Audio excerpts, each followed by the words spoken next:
Hey folks, Kevin here. Well, it's April 25th, 2019. I'm out just south of the southern workshop area here. I'm here with Bumblebee, the mini excavator.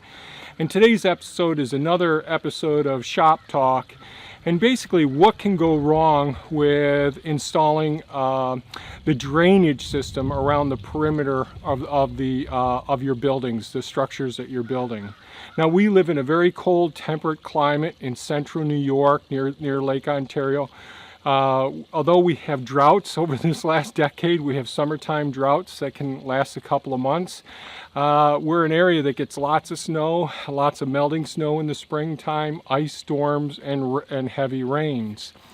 And so it's really important to have really well established footer drains, house perimeter drains, French drains, however you want to describe them, but at the base of the building, having adequate drainage installed. Before, in other videos, I've talked about the barriers, how important they are, your air barrier being a very, very important barrier for construction, your vapor barrier, and your thermal barriers. Nowadays, we want buildings to last longer than over the last, let's say, 40 years. 60, 70 years ago, when homes were built, they were really built, and much further in the past than that, homes were built to last for many, many years. And many old structures from hundreds of years ago are still doing very well. However, with the expansion of suburbs and cities and all, lots of shortcuts have been taken with the construction methods that are often used. Now, I built both of these buildings back around 1980, and they were pole barns using 6x6 pressure-treated posts, and they were sunk in the ground, and they started decomposing. So I knew I had a fairly high water table right in this location right here, which wasn't the ideal place for building barns and all. So when I constructed these buildings, I raised the ground level up, put in the posts and all. Well, those posts started decomposing, and at the time I was working as a veterinarian, and I was on call at nights besides working during the daytime, so I wasn't doing the construction that I'm usually doing around here. So I hired a friend who has a full construction company. It's a family-run business. To go ahead, remove the posts, remove the purlins, remove the siding, and rebuild it from the footer down, pouring a footer. So when I'm talking about a footer, I'm talking about typically in this part of the country or the world, we're talking about concrete that's probably about 8 inches deep and probably 18 to 24 inches wide, depending on what you're building up above it, and minimally 8-inch wide cement blocks build up several courses, because we want to get down 4 feet to below our frost line in this area. And then the way to make sure that we're creating a water barrier, remember I mentioned the 4 barriers: vapor barrier, water barrier, air barrier, and thermal barrier. Well, it'd be important to have all of those in any new construction that you're doing, so that we can increase the longevity of those structures, make them much more resilient, because once water starts moving in, even into the foundation, there's erosion, moisture gets trapped, gets up into the woody materials as well. So it's so important to really have adequate water impermeability going to the wall of the structure, even if it's below grade, and also having appropriate drainage. Now, right behind the camera here is the canal system, and it's much lower. The surface level of the water is much lower than the frost line over here. So if this were installed correctly, which it wasn't, the water that comes down off of the roof, sprinklers that I run during the daytime, whatever, any water that comes in here should drain down through the gravel, not go into the wall, go into the French drain system, and go right into the canal system. And that's what I had designed for the system. And so I want to talk a little bit about that. So I'll try and put an image or two of a block wall with a footer that's done correctly. But what was done here was the wrong materials were used. It was installed incorrectly at the wrong level, and that's created problems for me in the future as well. The one good thing is that all of this was buttoned up before I was able to see it. So I was able, when I did some other work later on, running power lines going out to different buildings on the site and water lines, I was able to take photographs of where the infrastructure that I was installing was located in the building. So taking photographs, if you're doing remodeling or construction, or you're hiring someone to do this work for you, is really important. And I even think time-lapse videography is important. And certainly having a memorandum of understanding, a contract, a legal contract, where both parties have written out in detail what materials should be used and how they should be installed. So for example, ideally an impermeable membrane would be installed up against the wall. Now, I didn't require that, but that would be ideal if an impermeable membrane were installed up against the block wall. The blocks, when they were laid, really didn't have complete mortar in between, so there's actually places for water to pour out. So when I dug down here yesterday and I discovered the drain pipe that was used was the inappropriate drain pipe that I had requested. And it was installed above the level of the footer and above the level of the first couple of blocks. So when I'm talking about the drain pipes, so this is a commonly used one in the agricultural field, and it's used in many shortcut construction sites as well. So this is a piece of, I think it's ABS plastic with little slots, little fenestrations, holes, not elongated holes all the way around, cut into the system so water can come in at any level around here. One of the two big problems is that it's flexible, and when the area is filled back in, it could create hills and valleys, and therefore you can have pooling in some areas. So I really don't like this material for putting up against your home, your workshop, anything that you really want to have lasting for a very long time.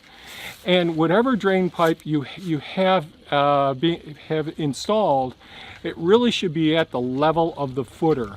And again, the footer is that concrete base that all of the blocks, the foundation, goes on top of. So the footer is the absolute base part. And you want all of your drainage to go right at the level of the footer.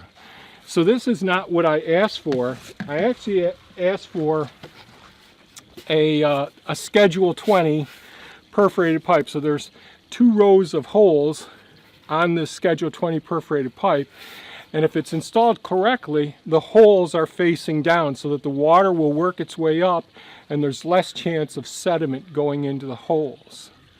The other thing, and if I were to build a new home today or a new workshop today, I would go to not Schedule 20 because I've heard of some of these crushing. These I've seen crushed in various applications. Brand new homes I've seen where these have been crushed when they were backfilled. So I've heard, I haven't seen this, and this is used for installing septic systems as well.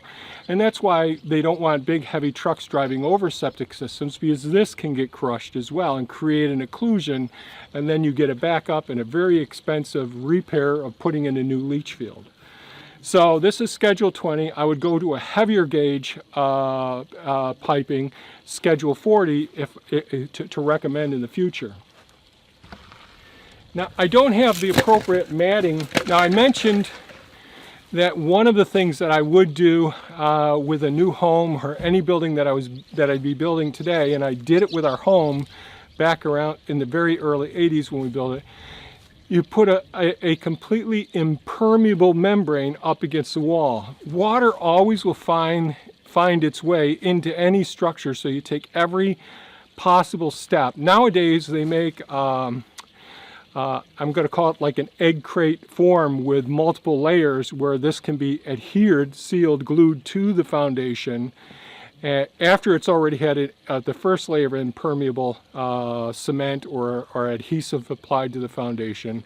And then on top of that, you put this egg crate shaped area where it creates spaces for water to run down. If it gets into your wall, it gets in any place, it can work its way down and then go into one of these drain pipes that go around the perimeter.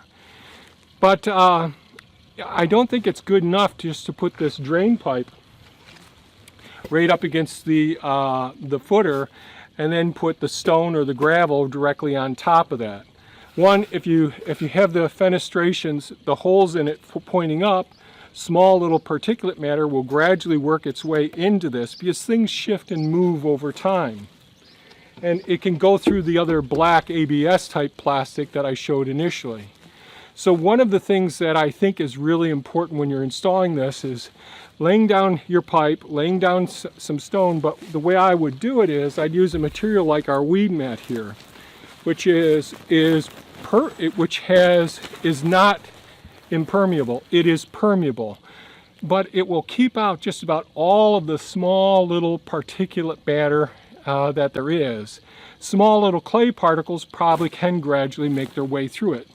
So this material being laid down right up against the footer and creating basically an envelope that you lay the drainage pipe on top of this fabric and then put stone on top of the pipe and the fabric and then fold the fabric over the top of the stone. So you created a sock with a small pore size semi-permeable membrane that encapsulates the whole drainage pipe and some good drainage stone all the way around that pipe. Then when you backfill the area, hopefully with gravel that is very porous as well, then the water that comes down from a flood, from your snow melting in the spring, all of the heavy rainstorms, as that comes down, as long as there's a port of exit for that drain pipe to leave, that water will go right down, go through the gravel. The little particulate matter has to go through the gravel first and then try to get into the semi-permeable membrane going through stone and then go through the drainage pipe, which has the appropriate oriented holes or fenestrations that are pointed down, gravity down. And that way it's almost impossible to occlude these pipes. The pipe that was put here was this pipe without any weed fabric or material semi-permeable membrane around it. It is serpentine, so it isn't laid perfectly flat all the way across, and it was put well above the footer. So when I started digging down here yesterday, first thing, since when you have a membrane above it or you have some sort of tape above it, you know that you're getting close to it. I knew my footer was way down, but I ended up breaking right through this easily, and some water came out of that, and I expected that.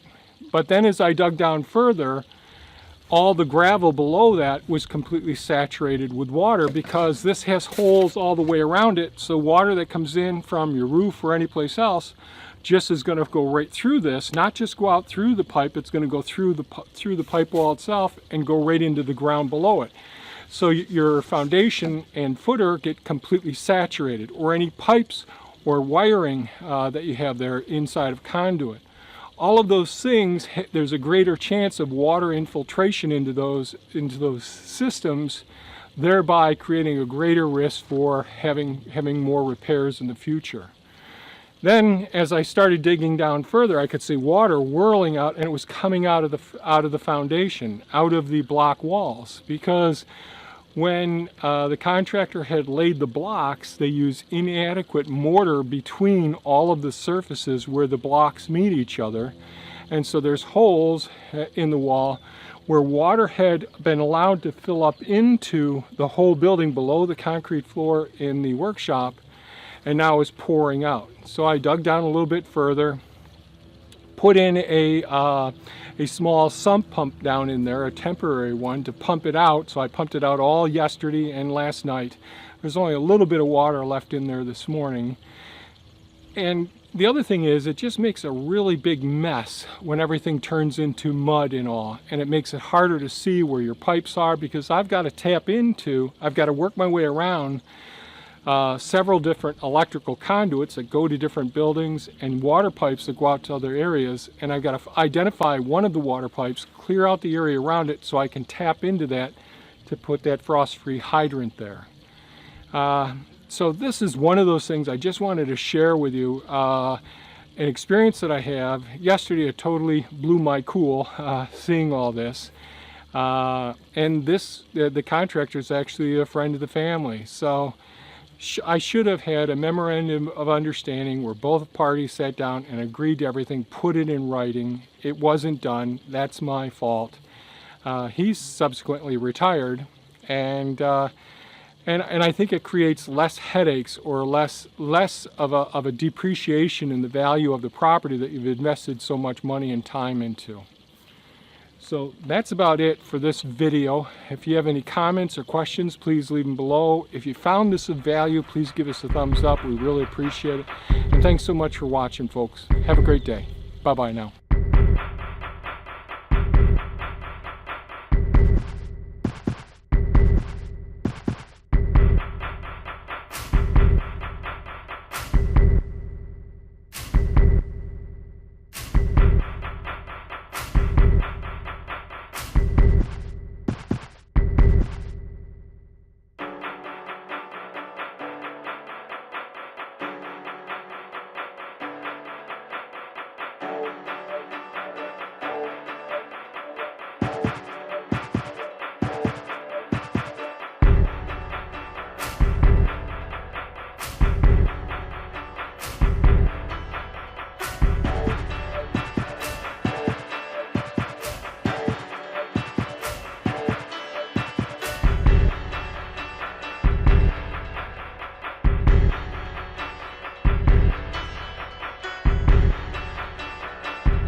you.